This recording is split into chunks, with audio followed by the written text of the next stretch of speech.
Magandang umaga po kapamilya. Ako po si Father J-Boy at tayo na po at magkapet pandasal. Meron po nagtanong sa akin.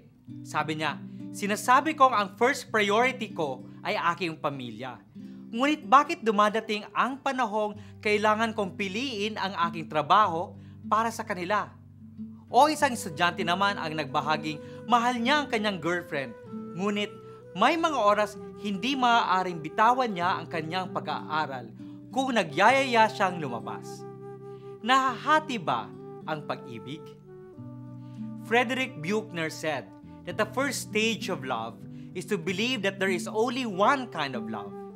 And the middle stage is to believe that there are many kinds of love.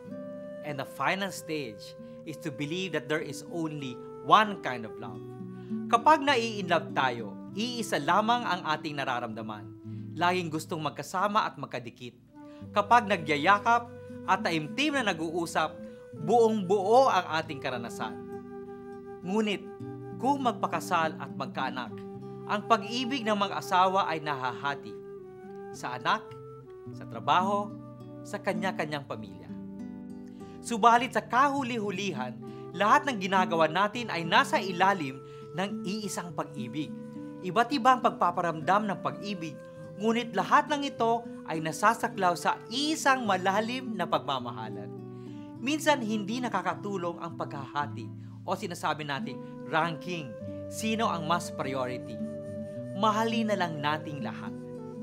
Pagdasal natin na lahat ng ating buhay ay napapaloob sa pinakamalalim at mahiwagang pag-ibig ng Diyos. Magandang umaga po.